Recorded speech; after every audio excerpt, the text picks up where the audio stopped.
picture this, right? It's 11:40 p.m. on a random Tuesday night. Yeah. And the house is completely dark. It's completely quiet. But you are sitting wide awake at your kitchen island. Yeah, bathed in that harsh blue light from your laptop, maybe? Exactly. Or maybe you're staring intensely down at a physical notebook and you are furiously writing down the details of a conversation you just had with your partner. Just meticulously documenting it. Right. You're writing down exact quotes. Mm-hmm. You are noting the timestamps, like mapping out the exact sequence of events of this argument that happened maybe 2 hours ago. Which is such an exhausting place to be. It really is. And the most heartbreaking part of this entire scene is that you're not writing this down to show a divorce lawyer, Right. or a therapist, or even your best friend. You are writing it down just to prove to yourself that your own memory isn't failing. Because you literally feel like you're losing it. Yeah, you're building this private, desperate evidentiary record just to anchor your own mind to reality. Because earlier that evening, someone you love looked you directly in the eye and calmly told you that an event you explicitly remember happening just, well, didn't. It is a profoundly disorienting experience. I mean, it's truly terrifying. Yeah. And if you have ever found yourself in that exact scenario at the kitchen island, first of all, you really need to know you are not alone. Not at all. And more importantly, you need to know that you are not losing your mind. What you are experiencing in that moment is actually the physiological aftermath of a very specific, highly insidious psychological dynamic. Which brings us to the mission for today. Welcome to the deep dive. Today, we are going on a forensic psychological journey. We really are. We're going deep. And to do this, we're looking at a pretty massive stack of clinical literature. We're pulling from research on terror management theory, for one. Yeah, and Dr. Peter Levine's foundational work on somatic experiencing. Right. Plus, we've got clinical sexologist Dr. Omar Minwala's frameworks on betrayal trauma and relational trauma specialist Annie Wright's somatic recovery protocols. It's a lot of ground to cover. It is. But our mission today is to move past the internet buzzwords. We aren't just tossing around phrases like toxic relationships or, bad breakups. No, we are getting into the absolute architecture of covert narcissism. Exactly. We are going to deconstruct the exact neurobiology of this kind of emotional manipulation. Because we really need to explore why incredibly high-achieving, brilliant people get completely trapped in it. Yeah, that's the part that always shocks people. It does. And most importantly, we are going to map out the somatic, body-based roadmap back to reality. And I promise you this, by the end of this exploration, you're going to understand the terrifying reason why your incredibly smart, highly analytical brain was completely bypassed by this specific type of abuse. It really is a journey from the very origins of a fractured personality all the way to the nervous system of the person who gets caught in its orbit. Right, because to understand how you got to that kitchen island at 11:40 p.m., terrified of your own memory, we have to start by understanding the internal machinery of the person you were arguing with. Yeah, we really need to look at the exact existential fracture that creates a covert narcissist in the first place. Okay, so I want to start right there. Because when most of us hear the word narcissist, we instantly picture a very specific archetype, right? Oh, absolutely. The grandiose type. Yeah, exactly. The loud, boastful, extroverted CEO type who just absolutely dominates the room. The one who demands the spotlight and is just visibly obsessed with their own status. Right. But covert narcissism, which I know the clinical literature often calls vulnerable narcissism, is a completely different beast, isn't it? Behaviorally, yes. It looks entirely different. I mean, if you just look at the surface level, you might not even put them in the same category at all. Really? Yeah. The grandiose narcissist is overt, and they operate on what we call being promotion-focused. Promotion-focused, what does that mean? It means their entire psychological drive is moving toward a goal of superiority. They just want to be seen as the best, the richest, the absolute smartest person in the room. So they want the gold medal. Exactly. They're chasing the gold medal. But the covert narcissist is prevention-focused. Okay. They operate from this place of intense anxiety, hypervigilance, and, well, neuroticism. So they aren't necessarily trying to prove they're the king of the world. No, not at all. Their goal is actually to prevent any situation that might expose their deep-seated feelings of inadequacy. Wow. Yeah, they're often deeply introverted, and instead of boasting about their greatness, they chronically play the victim. Okay, so at first glance, they might just appear shy or highly sensitive or self-deprecating. Right, or even overly accommodating. They completely fly under the radar. So people probably look at them and think, oh, they're just sensitive, or they're just an introvert who has had a really hard time. That happens all the time. But underneath those completely different behaviors, the core psychological defect is exactly the same as the loud, boastful guy. That is wild. It is. If we look at this through a phenomenological existential lens, which draws on the work of psychiatrists like Carl Jaspers and philosophers like Martin Heidegger, it gets really fascinating. Okay, lay it on me. At their core, both types of narcissists suffer from an identical intrapsychic terror. Which is It is this absolute dread of ordinariness and a foundational collapse of what we call ontological security. okay, I need to pause you right there because phenomenological existential lens and ontological security are heavy, dense terms. Fair enough, yeah. What does that actually mean for the person living it? Like, if I am a covert narcissist, Right. what does a lack of ontological security actually feel like? Let's break it down. So ontological security is this fundamental baseline trust in your own existence. Okay. It's the core belief that your life has continuity, that you are real, that the people around you are real, and that the world is generally a predictable, manageable place. Sort of like gravity. You don't wake up every morning wondering if gravity is going to work. You just trust it. Yes, exactly. You trust that you exist and you belong here. Okay, I get that. And that trust, it's formed in early childhood through consistent, healthy mirroring from caregivers. Mirroring. So like when a child is sad and a parent says, I see that you are sad, it is okay to be sad. Right. In that moment, the child's internal experience is validated. It's reflected back to them accurately. And that builds trust. Yeah. Through thousands of those micro-interactions over time, they develop a secure, true self. But for the narcissist, that mirroring systematically failed. Wow. How does it fail exactly? Is it just neglect? It could definitely be severe emotional neglect, yes, where the child's emotions are just constantly ignored or even punished. Right. But paradoxically, it can also happen through excessive pampering. Wait, really? Pampering causes it too? Yeah. In that scenario, the child is never actually seen for who they are. They are only valued as an extension of the parent's ego. Oh, so the parent says, you are a genius, you are perfect, you are better than everyone. Exactly. But then, if that same child shows normal, messy human vulnerability, they are met with disgust or withdrawal. That's heartbreaking. So the child realizes my actual self, my messy, authentic self, is deeply defective or dangerously unacceptable. Yes, and that realization triggers what the clinical literature calls annihilation anxiety. Annihilation anxiety. That sounds intense. It is. It's this primal terror that their very existence is going to be erased if they show who they really are. So it's a literal feeling of psychological death. It is. And to survive that terror, a psychological emergency protocol is activated in the child's brain. What do they do? The child takes their vulnerable true self and locks it in an impenetrable vault permanently. Wow. And in its place, they construct a false self. This is an avatar. It's a performative identity designed strictly to interact with a dangerous world, manage the environment, and extract the validation they need to simulate existence. You know, I always think of this like a knight in a medieval war. Oh, I like that. Go on. Imagine a really young child putting on a massive, heavy suit of armor to survive this brutal battlefield. Yeah. But they put it on so early in life, and they wear it so tightly for so many years, that they eventually forget they are a human being inside it. They just fuse with it. Exactly. They literally look down and believe they are made of steel. They have completely forgotten what human skin even feels like. That is a phenomenal analogy, and it explains their hypersensitivity perfectly, How so? Because they genuinely believe they are the armor. So any dent in it, any scratch, even a perceived scratch, feels like a literal threat to their life. Oh, wow. That makes so much sense. And this leads us to a pretty mind-bending concept from terror management theory. Okay, I'm ready. Narcissistic pathology is not just about having a big ego. At its deepest level, it is a delusional defense mechanism against human mortality and finitude. Wait, mortality? Yeah. Like the literal fear of dying? Yes. I'm having trouble squaring this, honestly. How does a fear of death connect to someone acting like a perpetual victim or, demanding special treatment at a restaurant? It connects through the concept of limitation.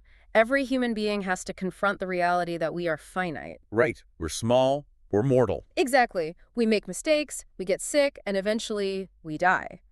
A healthy psychology accepts this reality, what existentialists call our thrownness into the world, and finds authentic meaning and connection within that limited time. But the narcissist can't do that. No, the narcissist's false self cannot tolerate being mortal or ordinary. To be ordinary is to be vulnerable to annihilation. Ah. So they construct a delusional narrative that they are fundamentally exempt from the rules of human existence. They seek what psychologists call symbolic immortality. Okay, so for the grandiose narcissist, that looks like, I am so exceptionally wealthy and powerful, the normal rules of society and biology just don't apply to me. I am a god. Imperfect example. So what does that look like for the covert narcissist? For the covert narcissist, the narrative flips, but the exemption is exactly the same. What's their narrative? Their narrative is, I have suffered so uniquely. My pain is so incredibly special. My sensitivity is so misunderstood by this cruel world that I deserve special exemption from the rules. Oh, wow. So their suffering actually becomes their superpower, becomes the thing that makes them a god. Exactly. Their victimhood is their grandiosity. That is wild. Yeah. But I'm getting hung up on something here, and I know people listening are too. What's that? You're telling me this person is terrified, fragile, and lacks a basic sense of existence. But the people listening to this are remembering a partner who was incredibly smug, self-righteous, punishing, and utterly convinced of their own superiority. Right. How do you square those two things? Like, if they are so fragile, how do they act so arrogant? It just doesn't add up. It is the ultimate paradox of the disorder. They maintain this through intense psychological rigidity and something akin to the Buddhist concept of atmagraha, or self-grasping. Self-grasping. Yeah, they become obsessively, desperately attached to this fictional, permanent, false self. But here's the catch. Because the false self is empty, because, going back to your analogy, it's just an empty suit of armor, it cannot generate its own self-worth internally. It has no engine. Exactly. It runs entirely on external fuel. Narcissistic supply. Right. And to get that continuous supply, they must project their own rules onto the world. They literally cannot engage in a real reciprocal relationship with an independent human being. Because an independent human being has their own needs, their own boundaries, and might say something that scratches the armor. Precisely. Which brings us to the most crucial part of this. What does this all mean for you, the listener, who falls in love with this person? Right. Because if the covert narcissist is operating an empty suit of armor, they can't love you. They can only force you to interact with the armor. Exactly. And that brings us to the collision of two realities. I really want to talk about what happens to the victim's identity when they enter this dynamic, because this is where the real mind bender begins. This is where we shift focus entirely to the reality of the victim. And there is a massive misconception we need to clear up right away here. Oh, what's that? Society tends to think that people who end up in abusive relationships are inherently weak or codependent or lacking in intelligence. Yeah, that's a huge stereotype. But the clinical reality is often the exact opposite. The people who end up entangled for years with covert narcissists are frequently incredibly capable, highly empathetic, extremely functional individuals. We are talking about hospital finance directors, Right. big law partners, brilliant software engineers, community leaders. Absolutely. And this creates this bizarre phenomenon we call the executive dichotomy. Let's walk through what that looks like. Let's do it. You could have a woman who commands a boardroom of 20 seasoned executives all day. She is making multi-million-dollar decisions, managing complex teams, speaking with absolute authority and clarity. She is a powerhouse. But then she leaves work, gets in her car, and walks through her own front door at 6:00 p.m. And within 20 minutes of being in the presence of her covert narcissistic partner, she completely devolves into a state of panic. It's so jarring. She is second-guessing her own words. She is walking on eggshells. She is apologizing for things she didn't do. And she is desperately fawning over her partner's subtly shifting moods. It is a stunning contrast. And if we connect this to the bigger picture, it is absolutely crucial to understand why this happens. Right. Because she doesn't do this because she is weak. No, not at all. She does this because of a highly adaptive, deeply unconscious survival mechanism called shape-shifting. Okay, explain that mechanism. What is actually happening in her brain? When you enter a relationship with a covert narcissist, Your nervous system is essentially entering an environment governed by a hidden tripwire. Okay. Very quickly, your brain calculates a dangerous reality. It realizes that bringing your authentic, true self to this relationship is a massive liability. Because your true self has needs. It has opinions, it has boundaries, it has messy emotions. Yeah. And to a covert narcissist, your independent boundaries are a direct threat to their control of the environment. Precisely. So, if you express a normal human need, say, you just ask them to help more around the house, or you express disappointment that they forgot something, it triggers the covert narcissist's hidden shame. But they cannot process shame, so they project it outward as passive-aggressive rage, silent treatment, or this intense display of victimhood where somehow they are the one who has been deeply wronged by your requests. And twist it so suddenly you are comforting them because you asked them to do the dishes. Yes, exactly. And your brain's alarm system, the amygdala, recognizes this sudden withdrawal of affection and induction of chaos as a literal threat to your attachment and safety. And as social mammals, a threat to attachment feels like a threat to survival. Exactly.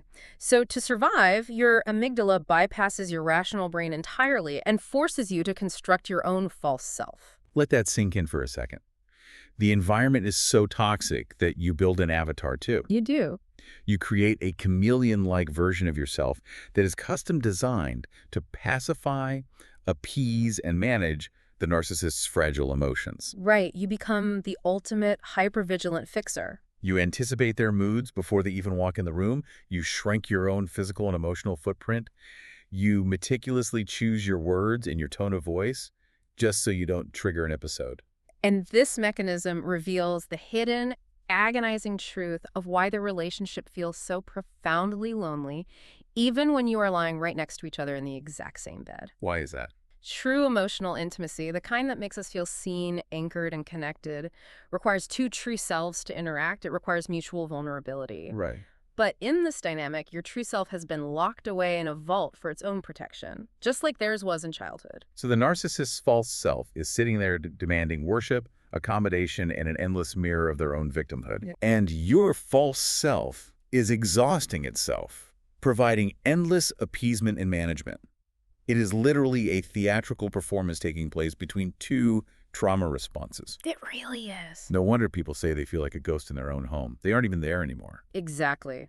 But this raises a terrifying question, one that almost every single victim hits during their recovery, and it causes massive panic. Yes, I know exactly what you're talking about, the panic question. Yeah, when you finally realize that you have been shapeshifting, that you have been actively modifying your behavior, calculating your words, and hiding your true feelings for years just to manage your partner, a massive wave of cognitive dissonance hits you. I hear this constantly from people. They look at their own behavior and they think, wait a minute, if I am faking my personality, if I am hiding my true opinions, and if I am calculating my every move to manipulate the peace in this house, does that make me the toxic one?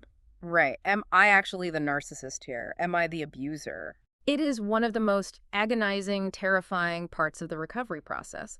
Your analytical brain just turns on itself. But here is the massive psychological paradox, the core aha moment that every survivor absolutely needs to internalize. Let's hear it. The difference between your false self and the narcissist's false self is found entirely in the underlying intent. Okay, break that down for us. Why does intent change the biology of it? Because the narcissist shapeshifts to exploit, to dominate, to control reality, and to extract validation, their false self is predatory. And the victim. You, on the other hand, shapeshift to escape, to survive, to de-escalate, and to prevent your own psychological destruction. That is a huge distinction. It is. The fact that you feel guilt, panic, and shame over being inauthentic is the ultimate proof that your empathetic true self is still very much alive inside you. Right. Yeah, a true narcissist does not feel guilt over utilizing their false self. They feel entitled to it. Your guilt is literally your empathy signaling to you from inside the vault. It is proof of your humanity. That is incredibly validating.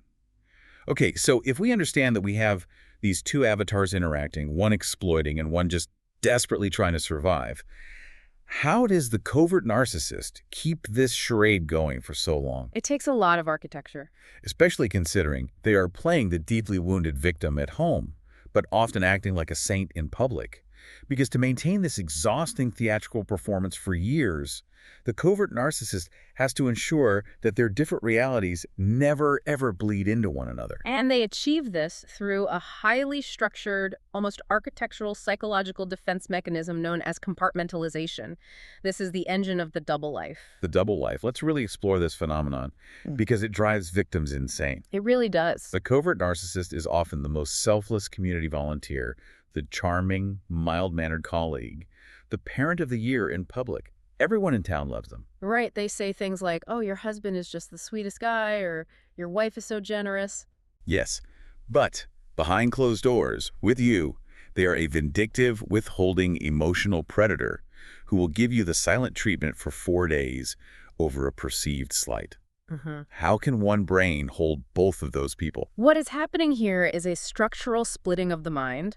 Compartmentalization, in this severe context, is essentially a mild form of chronic dissociation. Dissociation. Yeah. Imagine that the narcissist organizes their mind exactly like folders on a computer hard drive. Right. When they're at work or out with friends, they double-click and open the charming perfect partner folder. They operate entirely out of that reality. It dictates their mood, their beliefs, their actions. Got it. But when they come home and they feel a sudden spike of internal shame, they close that folder completely and they open the vindictive victim folder. Or the secret affairs folder. Exactly. And here is the crucial mechanism. Because these mental folders never interact, they literally never cross-pollinate in the person's conscious awareness, the narcissist does not experience the cognitive dissonance, the guilt, or the mental memory juggling that a normal neurotypical brain would experience when living a double life. It is terrifying. A healthy brain integrates all experiences, the good and the bad, into one continuous sense of self. If you lie to someone, you feel bad about it while you're being nice to them later because the memories are integrated. But the covert narcissist's brain segregates them entirely. Exactly. So it's like playing multiple games of chess on different boards in completely different rooms at the exact same time. But the narcissist genuinely believes they are a completely different person at each board. That is exactly how it functions. So when they are sitting at board A, playing the loving partner, board B, the secret life, or the abuse from last night, literally ceases to exist in their active consciousness. Yeah, it's just closed. And we have to ask, why do they do this? We always have to look at the hidden emotional need beneath the behavior. Why do they? They compartmentalize to protect their extremely fragile conscious ego from being contaminated by the toxic shame of their implicit negative self-image. If the affair folder or the abuser folder ever touched the perfect partner folder, the resulting shame would cause a complete psychological collapse. It would trigger that annihilation anxiety we talked about. So how does this mental splitting impact the partner? Because you are the one living with all the folders. It leads to the complete instrumentalization of you as a human being. Because the covert narcissist is operating from these closed compartments, they literally cannot view you as an independent person with your own subjective reality, your own memories, or your own feelings. What are you to them then? You are merely a somatic extension of their ego. You are a mirror. And your only function in their universe is to reflect back the exact image they need for whichever folder they currently have open. So if they have the Magnanimous Saint folder open, your job is to be grateful and admiring. Right. And if they have the Wounded Victim folder open, your job is to be the flawed, cruel oppressor who is making their life so hard. Exactly. You are cast in a role in their play, and you are not allowed to go off script. Okay, but what happens when the mirror reflects independence? Like, let's say you accidentally stumble upon one of these hidden compartments. That's where things get dangerous. You say, actually, I have a different opinion. Or far worse. Actually, I saw a text message on your phone that doesn't align with the perfect partner folder. What happens then? Then you become an existential threat. If the mirror stops reflecting their fantasy, they must destroy the mirror's credibility. Because they can't just apologize. No, they cannot take accountability. True accountability would mean merging the folders, which means experiencing the toxic shame, which equals ego death. So instead of taking accountability, they must deploy a psychological weapon to completely blind you to the truth you just uncovered. Yes, which brings us right back to that kitchen island at 11:40 p.m. Because when they can't change their behavior, they have to change your perception of reality itself. We are talking about the weaponization of reality. We are talking about covert gaslighting. Yeah, the term gaslighting gets thrown around a lot on social media, often just to describe someone disagreeing with you. We need to be highly precise here. Right. We are talking about a systemic neurobiological sabotage. Let's get really clear on what covert gaslighting actually looks and feels like, because it is rarely the dramatic, cinematic screaming match you see in movies. No, it's not. It is not someone violently yelling, "You're crazy, that never happened." It is quiet. It is eerily calm.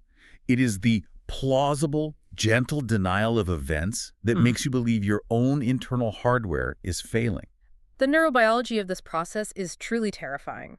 When you are subjected to chronic, subtle invalidation of your reality by an attachment figure, it actually alters your brain's inherent ability to respond to stress. Wow. Physically alters it. Yes.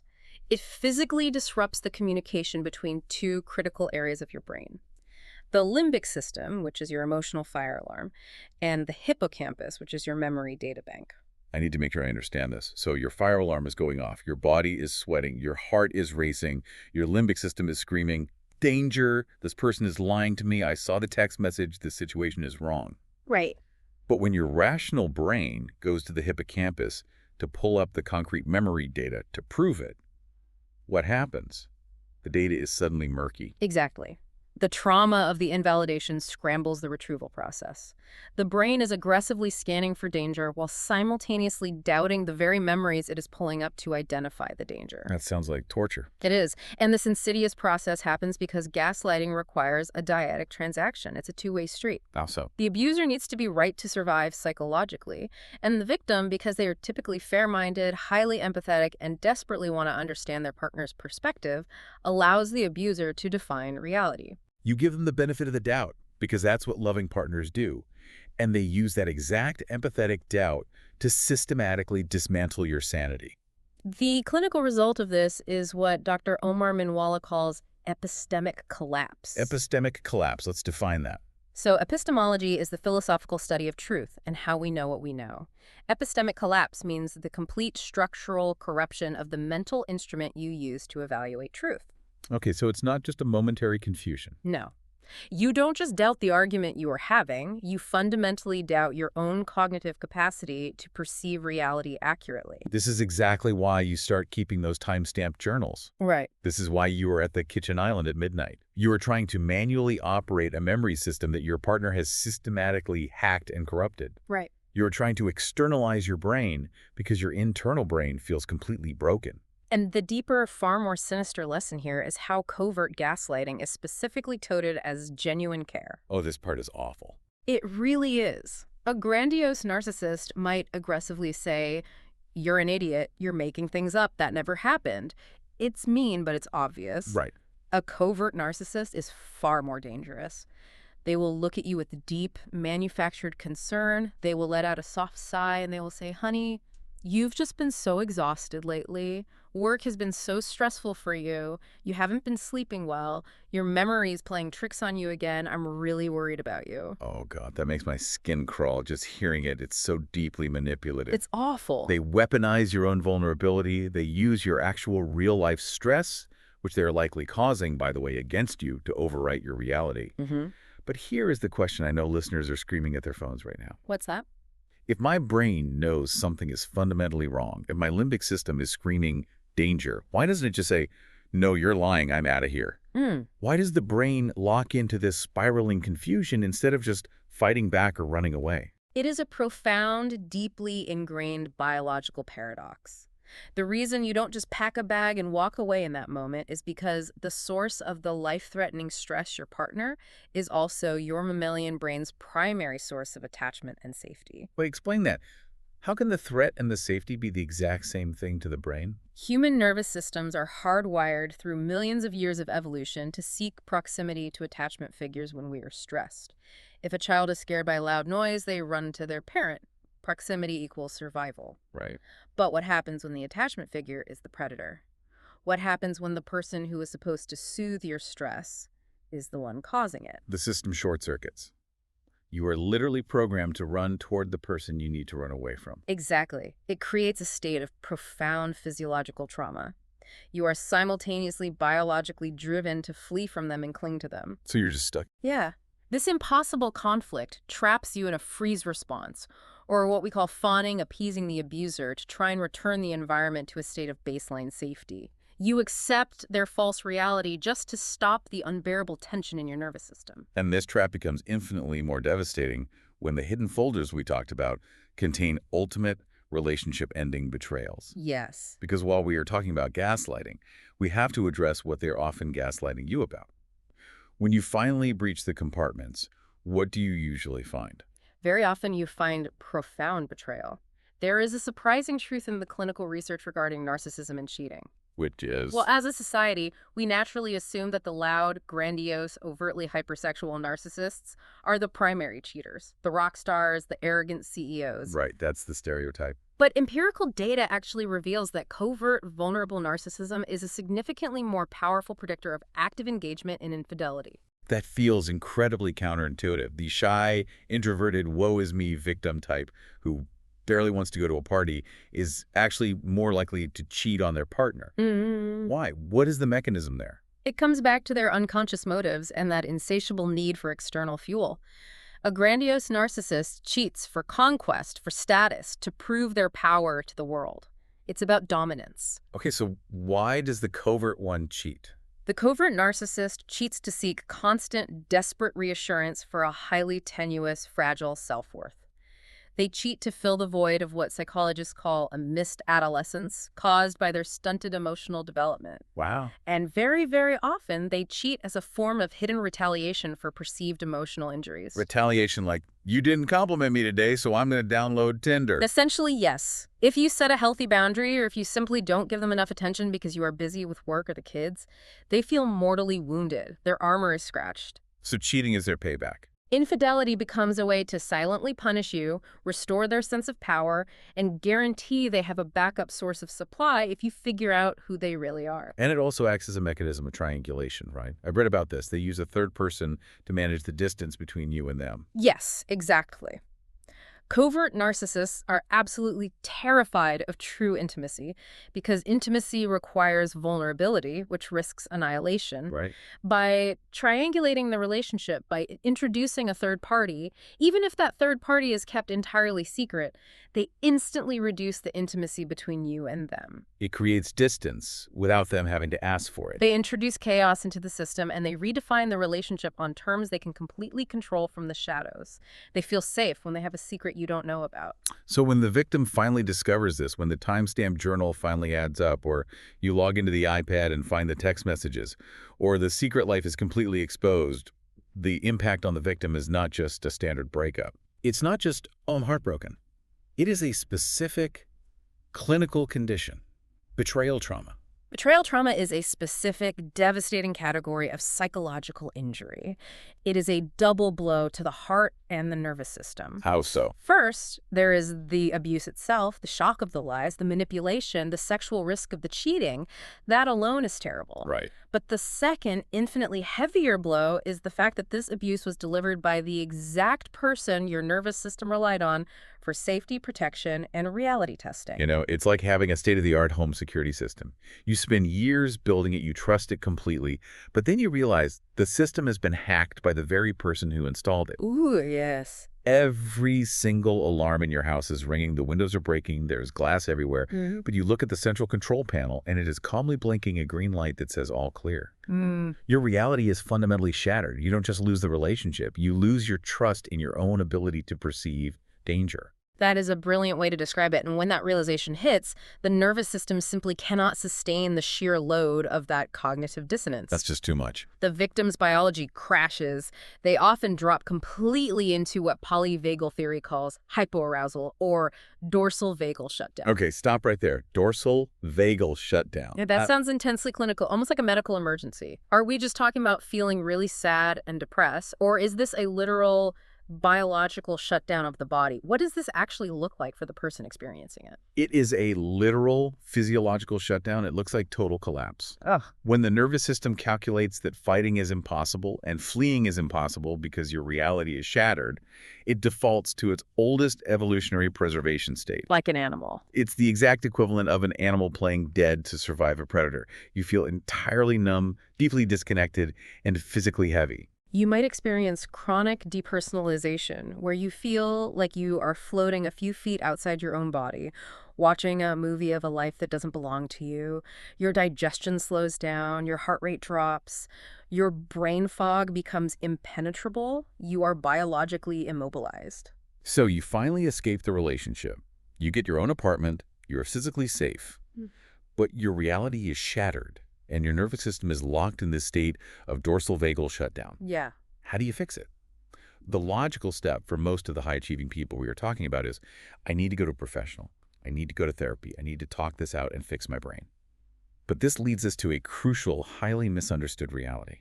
I want to talk about the somatic prison and the really uncomfortable truth about why standard talk therapy often fails these specific victims. This is a critical juncture in the recovery journey. You have escaped. You are sitting in your new, quiet apartment, but months, maybe even years later, you still feel like a ghost. You suffer from emotional anhedonia, a complete inability to feel joy or pleasure. You have severe somatic body-based pain, like chronic jaw tension from clenching your teeth all night, gut issues, unexplainable, crushing exhaustion. And so, being the proactive type A person you are, you book a session with a standard cognitive behavioral therapist, CBT. The gold standard of modern therapy. Right. And here is the surprising, often deeply frustrating insight that shocks a lot of people. Traditional CBT, or standard cognitive talk therapy, often completely fails survivors of covert narcissistic abuse. Completely failed. In some cases, it actually re-traumatizes them. Why? I have to push back on that. If CBT is the gold standard for anxiety, depression, and so many other things, why does it fail here? What is broken about the process? It fails because of the unconscious survival mechanism we discussed earlier in the episode. The false self goes to therapy. Oh, wow. The avatar goes to therapy. Paint a picture of what that therapy session actually sounds like. Think about the victim's profile. The highly capable, driven professional. The fixer. You walk into the therapist's office, and what do? You do exactly what you've been trained to do for years to survive. They perform. You perform. You eloquently, brilliantly psychoanalyze your own trauma. You nod. You smile. You provide a perfect chronological narrative timeline of the abuse. Here are my notes. Right. You say things like, well, I understand that my partner had childhood trauma, which led to their narcissistic adaptations, and I can see how my codependency triggered that. Oh my God. You use your massive intellect to protect your vulnerability, ensuring that you are the best, most self-aware client of the day. You want an A+ in therapy. You are performing recovery instead of actually experiencing recovery. Yeah. You are talking about your feelings from the neck up, while from the neck down, your body remains completely rigidly trapped in the trauma. You're giving a TED Talk on your own abuse. Exactly. A TED Talk on your own abuse. And a traditional talk therapist might say, wow, you have such great insight. But insight isn't enough. Insight does not heal nervous system trauma, because trauma is not stored in the rational mind. According to pioneers like Dr. Peter Levine, who developed somatic experiencing, trauma is stored in the body as incomplete defensive actions. Incomplete defensive actions, meaning what your body wanted to do but couldn't. Precisely. During the years of the relationship, your body absorbed the allostatic load of chronic daily stress.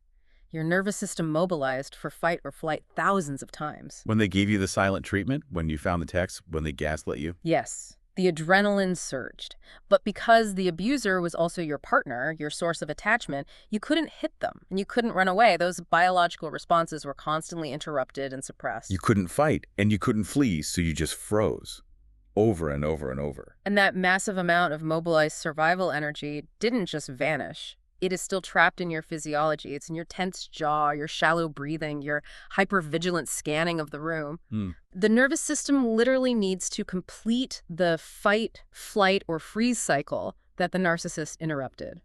So if thinking our way out of this doesn't work, if our massive intellect is actually a barrier and talking our way out of it just feeds the false self, Yeah. how on earth do we actually convince the body that the war is over? How do we get the body to stand down? To convince the body the war is over, we must bypass the intellect entirely. We cannot use logic. Okay, so what do we use? We have to systematically retrain the nervous system through microdoses of physical reality. We have to rebuild your epistemic trust, your ability to know what is real from the body upwards, not the brain downwards. This is the practical part. This is the clinical roadmap. How do we actually do this on a daily basis? The mission of recovery here is not a cognitive correction. You don't need to learn that you were abused. You already know that. You have the journal to prove it. Right. Recovery is a nervous system education. It requires accumulating tiny, fractional safety experiences until the mammalian brain learns it is permissible to trust itself again. Let's walk through a specific somatic toolkit. We are drawing heavily here on the framework of relational trauma specialist Annie Wright. These are tangible exercises designed to rewire that frozen nervous system. Great.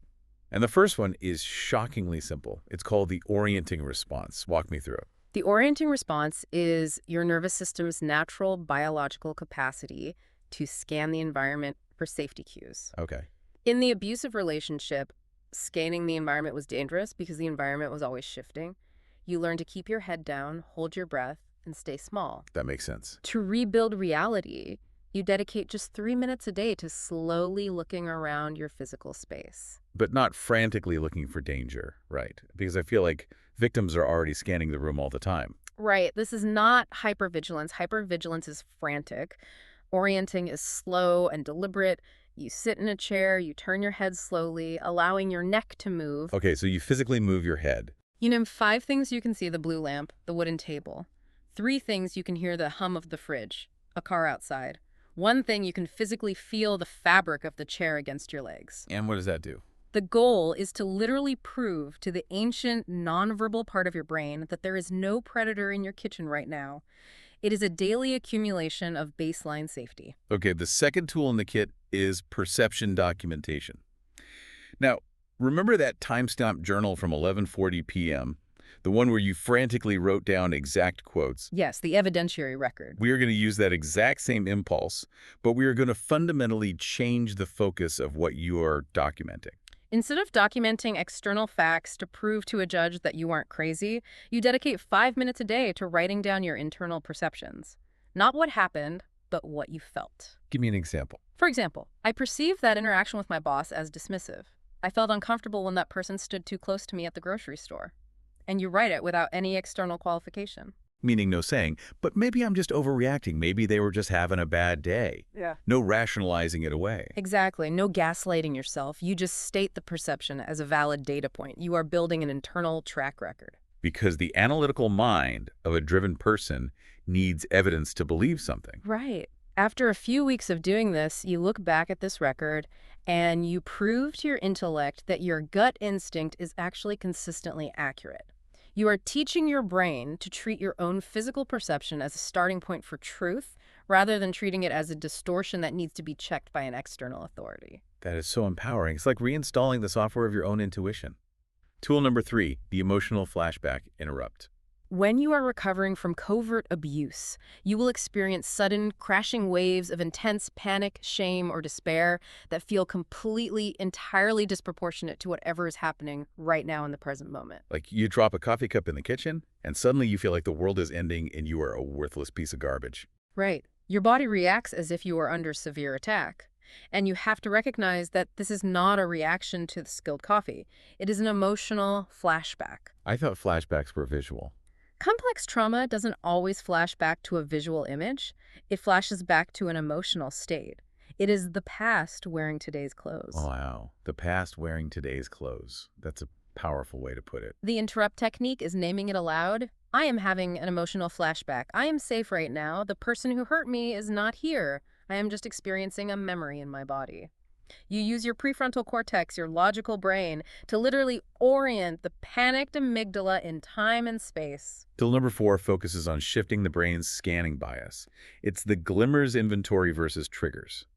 We all know what a trigger is. What is a glimmer? Your brain has been stuck on a threat-only setting for years. A trigger is a micro-cue of danger. A glimmer is the exact opposite. It is a micro-cue of safety, regulation, or connection. Okay, like what? It is the warmth of a coffee cup in your hands. It's a nice breeze on your face. It's a genuine, uncomplicated smile from a barista. The little things. At the end of the day, instead of just cataloging everything that went wrong, you write down 3 glimmers. You are deliberately retraining a traumatized nervous system to register that safety actually exists in the world. You are broadening the bandwidth of what your brain is allowed to notice. And the final tool. The body check before override. This one targets the core of the intellectual bypass we talked about. This practice restores what we call interoception, which is your ability to feel and interpret what is happening inside your physical body. Covert abuse trains you to instantly override your physical sensations with cognitive rationalizations. Your body says danger, but your brain says, no, it's fine. For example, my chest is tight, but I'm probably just tired from work. I feel sick to my stomach around this new person I'm dating, but they seem like a good person on paper, so I'm just being paranoid and projecting my past trauma onto them. Exactly. You intellectualize the warning sign away. The practice here is simply pausing. When you feel the tightness in your chest or the drop in your stomach, you stop. You don't explain it. You just feel it. You name it. My chest is tight. And you sit with that physical sensation for just 2 minutes before your massive intellect jumps in to explain it away. You are rebuilding the neural pathway of trusting your body's signals before your mind can censor them. But this brings up a huge hurdle. This brings up what I call the driven woman's dilemma, or the high achiever's dilemma. I know exactly where you're going with this. When you are a person who is used to tackling huge projects, crushing goals, running teams, and seeing dramatic and measurable results, these exercises, looking at a lamp, noticing a breeze, sitting with a tight chest feel frustratingly small. They feel like you aren't doing the work. It's true. High achievers want a dramatic, sweeping cure. They want to read a 500-page book, go to an intensive weekend retreat, confront their demons, and be fixed by Monday morning. They want a masterclass. But the nervous system does not heal through grand gestures. It heals through fractional cumulative shifts. The noticing itself is the active ingredient. The traumatized nervous system responds to being witnessed gently, without judgment, and without a demand for performance. I think there is something profoundly beautiful in that. After years of performing a false self, after years of fixing, appeasing, calculating, and managing someone else's fragile reality, the actual cure requires no performance at all. Not at all. Just sitting, noticing, and existing in your own skin. It is the ultimate reclamation of the authentic self. This has been an incredible, heavy, but ultimately liberating journey. We started with the collision of 2 false selves, the narcissist's rigid armor of delusion crashing into the chameleon avatar you built just to survive the crossfire. We really went through it. We walked through the dark labyrinth of compartmentalized lies, the double lives, and the epistemic collapse of covert gaslighting. And finally, we found the somatic, body-based resurrection of the true self. It is a path from profound alienation from yourself and reality back to profound, grounded integration. So I want to leave you, the listener, with a final transformative thought, something to hold on to tonight when the silence of the house feels heavy and your mind starts to race. I love that. We talked a lot about the profound emptiness and exhaustion you might be feeling right now, but here is what the clinical data on post-traumatic growth tells us. The very hardware that the narcissist tried to corrupt your empathetic, highly analytical nervous system doesn't just return to its original baseline when you do this somatic healing. It undergoes a forced evolutionary adaptation. Exactly. The trauma of epistemic collapse, once it is somatically resolved in your body, actually upgrades your pattern recognition. You don't just get your old self back. You emerge with a highly tuned, almost superhuman psychological radar. It's incredible. The empathy that was weaponized against you becomes an impenetrable shield because your nervous system can now detect a lack of ontological security, a hidden manipulation, or a false self in another person from a mile away. You become the one thing a manipulative person fears most, someone who is deeply empathetic and fundamentally unconditionally immune to their illusions. Your deepest wound literally becomes your greatest perceptual superpower. Until next time, keep trusting your body and keep diving deep.